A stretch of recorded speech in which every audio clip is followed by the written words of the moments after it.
A fully loaded Boeing 747 is taking off from Athens International Airport. As it rotates straight ahead, it has one of the oldest city centers in the world, sprawling with thousands of people. But during the rotation, one of its engines suddenly fails, and now the 747 doesn't have enough engine power to continue to climb. Stay tuned.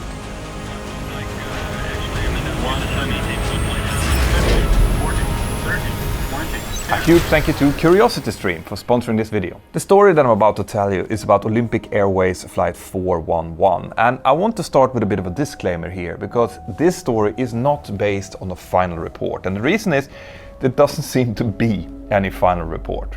Instead, I've had to base this video on newspaper articles, my Greek friends, a Wikipedia article, and an interview with the captain who did the flight. But it is an absolutely amazing story. The incident took place on the 9th of August 1978. The airline involved, Olympic Airways, had then been state-owned by the Greek state for about 4 years, after the previous owner, the shipping magnate Aristoteles Socrates Onassis, had sold his stake in the company after his own son died in an aviation accident back in 1973. The flagship of Olympic Airways was its Boeing 747-200 Queen of the Skies, and it was used on their most prestigious routes, one of them being a direct flight between Athens and New York. The first ever Boeing 747 that Olympic Airways had received was called Olympic Zeus, after the Greek god, and it was going to be used on this flight on the 9th of August. The main airport in Athens at the time was called Ellinikon International Airport. It had 2 parallel runways, of which only really one was used, which was runway 33 right and 15 left. The other parallel runway was mainly used as a taxiway for Olympic Airways, which had their own private terminal towards the south of the airport.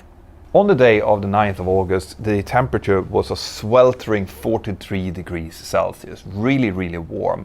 And when it's really warm in Athens, it's normally coming with a northwesterly breeze, which was the case on this day as well.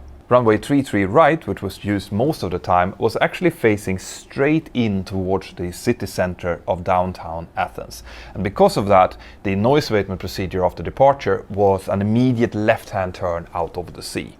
Now, something that you need to understand about Athens is that sometimes the locals refer to it as Lekanopedio, and the English translation of that would be something akin to wash basin.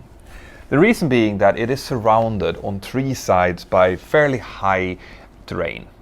So the only real escape route, if you want to avoid the terrain, is out over the sea, which is located on the southwest to west side. That is going to be really important in this story. On the 9th of August, Olympic Zeus was supposed to operate Olympic Airways Flight 411 over towards New York. In charge of the flight was Senior Captain Sifis Megadis, who was an ex-military pilot, very experienced. He was flying together with his close friend, First Officer Kostas Fikardos, and together with them was also a flight engineer by the name of Tribos. The Boeing 747-200 is equipped with 4 Pratt & Whitney JT9D/7 Alpha engines. Those engines under normal circumstances can produce 46,150 pounds of thrust, which is a lot, but on the 9th of August there had been some maintenance on the number 2 engine, and because of that, that engine was supposed to be operated on reduced thrust, only 96% of the available thrust. Now remember, this was a fully loaded flight. It was full with American tourists who were returning back towards New York, and the flight is a very long flight. It had almost 140 tons of fuel on board, so it was very, very heavy, and the outside temperature was really hot, and because of that, this aircraft really needed all of the thrust it had. But these Pratt & Whitney engines had a few tricks up their sleeves. What really limits the thrust of a jet engine is the core temperature. If you put too much fuel into the combustion chamber, the core temperature is going to rise so high that it's going to start to damage the components following the combustion chamber, which are the turbine stages. Now, there are ways to mitigate that, to get the temperature down and thus be able to put more fuel in and create more thrust. And in the case of these Pratt & Whitney engines, they actually had a system we could introduce a water glycol mixture into the diffuser just prior to the combustion chamber. And by doing so, it actually would cool down the flame which would enable the engine to put more fuel in to start burning, and together with the cooling effect that actually saved the components behind the combustion and the increase of mass that was now flowing through the engine thrust could be increased to 110% of its nominal normal thrust. And in this case, this meant going from a thrust of 46,150 pounds to 47,670 pounds. And that's a major increase in thrust. So were there any drawbacks to this system then? Yes, of course there were. First of all, when you introduce a water glycol mixture into the combustion chamber like this, you are also going to cause a lot of unburned fuel to be just pushed out through the engine. The 747-200 was not the only aircraft that is doing this. You've probably seen B-52 bombers who is using the same system taking off. These huge black plumes that comes out behind them. It's not very environmentally friendly. On top of this, you also had to carry the extra weight of the water glycol during the takeoff. So you have to be very careful to calculate whether or not it was actually worth it to get that extra thrust. The water glycol was stored in two huge tanks just behind the landing lights in the wing root of the Boeing 747-200. Each tank held about 2,300 kilos of water, and once it was started, that would last about 2.5 minutes. And during that 2.5 minutes, you would get the extra thrust. But after that, you had to be very quick to reduce the thrust back again so that you wouldn't damage the engines. The way that the system operated was that the flight engineer was the one that activated it. He did so during taxi just before the aircraft entered the runway. Switched on the pumps, and that would give him a couple of low pressure lights that would extinguish when the water pressure was right, and that would also give him 4 green lights telling him that the system was ready. A very common problem with this was that during the shutdown phases, the shut-off valves inside of the engines wouldn't shut completely. So that when the flight engineer activated the system, the pumps would start producing pressure, and since the valve was still a little bit open, the full water pressure would just go straight into the engine, and this would cause something called a steam out or a piss out, where the engine would just shut down, the system would have to be turned off, and then that engine had to be restarted again. If the system worked properly, well, then the system would be armed as the pilot would set takeoff thrust. And when the thrust reached about 1.25 EPR, the valves would open, the water glycol would be introduced, and the extra thrust will then be available. The pilots would set a higher than normal thrust setting, higher than normal EPR. And then they will have to really carefully monitor the EGT, the exhaust gas temperature. Because if they were during the takeoff roll and one of the water pumps would fail, for example, well, then the engine would still be set at the higher EPR, the water or the wet takeoff thrust, and there wouldn't be any cooling from the water, and the engine could very quickly fail then. So this was a system that needed to be really carefully monitored, and it was a system that wasn't used very often, so the crews wouldn't be very familiar with it.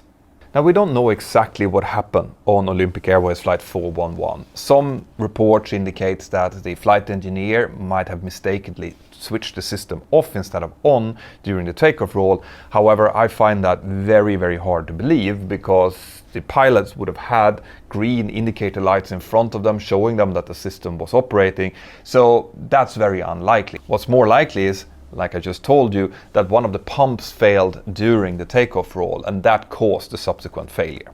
Anyway, just before 2 o'clock in the afternoon on the 9th of August, Olympic Airways Flight 411 started its takeoff roll. On board the aircraft there were 398 passengers and 20 crew members, making a total of 418 people. Captain Migadis was pilot flying, and he would have told his flight engineer to activate the water glycol system as they were taking off.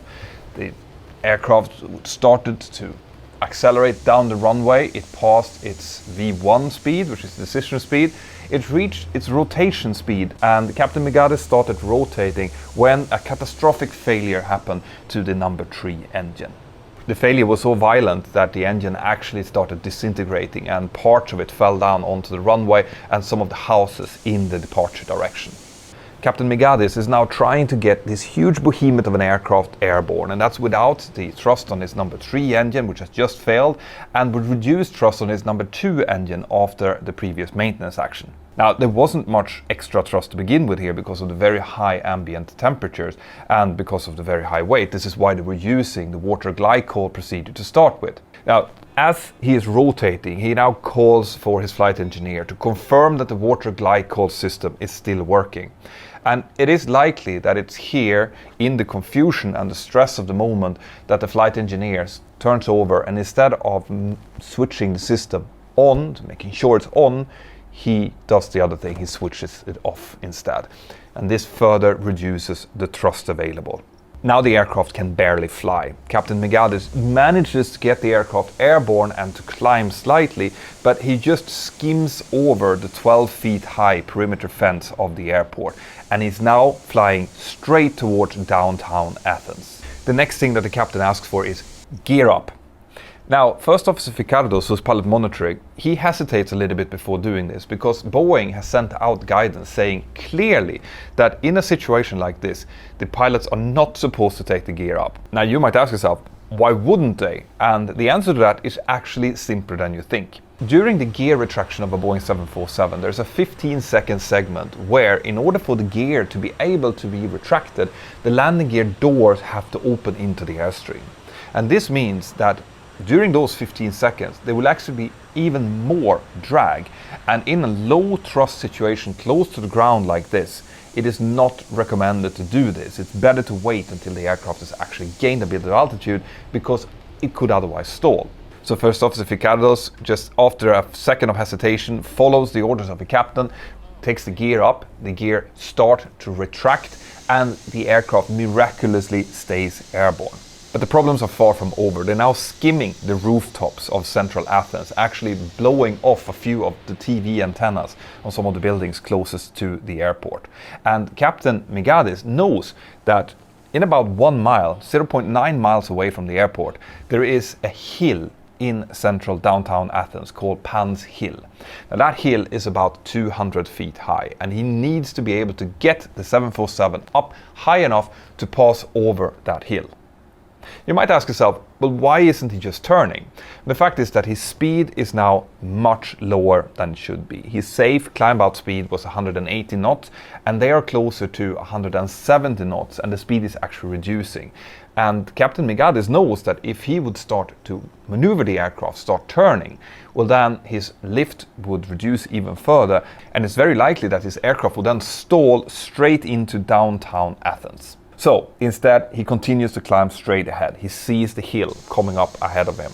The aircraft is still not accelerating, and Captain Megadis has now no choice but to gently pull back slightly on his yoke in order to sacrifice a few knots of airspeed to gain those precious 200 feet of altitude in that mile in order to fly over Pan's Hill.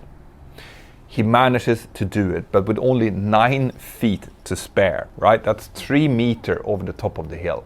In the air traffic control tower, the controllers are looking helplessly on as they see the aircraft continuing out over the rooftops of Athens towards Pan's Hill. They think it's going to crash into the hill, but they are relieved to see that it just climbs slightly over it and then disappears on the other side of it. In the cockpit, it's now very quiet. All 3 of the pilots are fairly convinced that this aircraft is just about to crash, but they're also determined to try to stop that from happening. And how they do this, I'll tell you just after this short message from my sponsors. Now, I know that you guys are watching my videos because you love learning new things and finding out the nitty-gritty nerdy details behind each story. And if that's true, you should seriously check out the sponsor of this episode, which is CuriosityStream.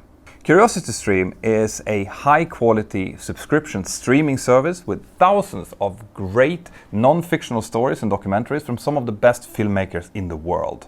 I am watching a series right now called What Went Wrong, and the last video I saw was the Grenfell Tower fire disaster, which was terrible but also really interesting. If you think, Peter, that sounds really interesting, well then consider supporting me by supporting my sponsor. Go down into the description, click on the link, which is curiositystream.com/mentorpilot, and the coupon code mentorpilot. That will give you a whopping 25% off the annual subscription fee, which is, wait for it, only $14.99 per year, which is insane value for money. Now back to the video. As Captain Megadis gets to the other side of Pan's Hill, the terrain starts to drop down a little bit, and he feels that he can sacrifice a little bit of his preciously gained altitude to get a few more knots of airspeed. So he drops his nose, and from 209 feet of indicated altitude, he drops down to 157 feet. This gives him a little bit more speed, but the problem is that they're still not accelerating. In fact, the aircraft continues to drop airspeed, and it gets as low as 164 knots, which is well below the stall speed with the current configuration. So how come that this aircraft is not just stalling then? Well, it's likely that they're probably in the ground effect at this point. The ground effect is something that happens to an aircraft when it flies to within about half of its wingspan away from the ground. When it does this, the ground will actually stop some of the downflow from the wings, and it will also hinder some of the wingtip vortices from forming. Together, this would mean that the aircraft gets a little bit more lift than it would with the same angle of attack, and it has a little bit less drag. So this is likely what's actually keeping this aircraft flying at this point. But the pilot knows that if the speed starts dropping any more than it is now, they will eventually crash. So they're starting to look for ways and places that they can put this aircraft down without causing third-party damage. The first thing they're looking at is a big football stadium that, you know, if they put it down there, since there's no football game going on, it will cause less havoc than in the surrounding street, which is full of houses. But what they actually want to try to do is to reach the Augaleo Mountains, which is on the far side of Athens. If they do that, there's almost no buildings around, which means minimum third-party damage, but also they might be able to control the aircraft into a crash landing. And if they can do that, there's also a high likelihood that some of the crew and passengers might survive. So this is now the goal of the aircraft. They keep flying at an extremely low altitude. So low, in fact, that when they pass the Inter-American Tower, which is a 14-story building in downtown Athens, they're actually flying at the same altitude at that building. And some of the flight attendants later told the press that they were so close to this building that they could look in and see the faces of the people inside. The flight attendants, by the way, has also noticed that something is obviously wrong. Some of the flight attendants seated in the back of the cabin has actually seen the catastrophic failure of the number 3 engine, and they have called up their purser in the front saying, I think we're screwed. And the purser just responded with, yeah, I know. But they keep their composure, and they're actually looking so calm that the passengers around them doesn't realize that something is wrong, and some of them are actually taking pictures as this is happening. The aircraft has now been flying for about 90 seconds, and now 3 things is about to happen. Number 1, they're now passing outside of the most densely populated area of Athens. And one thing that happens with the temperature over cities is that it tends to be higher over the city center. So as the aircraft is now going away from that zone, the temperature outside actually drops from 43 degrees Celsius down to approximately 38 degrees Celsius. And this gives some extra thrust to the engines. Also, they're coming into a zone where the wind is picking up a little bit and it's turning slightly northerly, which means they're getting more headwind, also giving them more speed.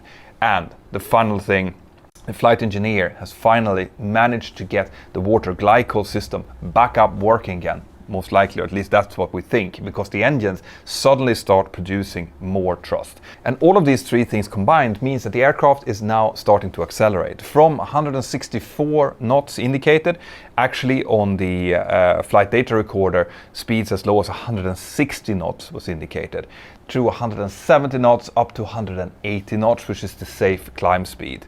When this happens, Captain Megadis starts to ease back a little bit on his yoke, getting the aircraft climbing. But they will not be able to get over the mountains. But with this airspeed, Captain Megadis now realizes that he has enough to start to slightly maneuver the aircraft. And he turns the aircraft first northwest and then westwards, following a small valley out towards the sea. Once he's over the sea, he's gained enough altitude to actually start retracting the flaps. He does so at 300 feet climbing, and then he climbs out down over the bay that is outside of Athens, and he starts to dump fuel. They dump fuel for about 30 minutes before they come back in and land on the same runway that they just took off from. The aircraft is still slightly overweight when they land, but they land safely. Everyone on board is safe. The aircraft taxis back into the terminal, they disembark the aircraft, and Captain Megades is surprised to learn that his 2 daughters have been called there because as the traffic controllers saw the aircraft disappearing beyond Pants Hill, they sent out a message that this aircraft is likely to crash, and his daughters heard this message and came to the airport. Anyway, according to media reports, we don't know if this is true or not, but apparently Captain Megades then went into another 747 and took off towards New York in this very same evening. Now, like I said in the beginning of the video, I haven't got the final report of this event, so all of what you've heard now is kind of things that I have found all over the internet about this incident. The reason that there were no final report is probably because no one was actually injured. It was back in 1978, and when this data and when the story of this was sent to Boeing, Boeing initially did not believe it because they said at that speed this aircraft should have crashed. Right?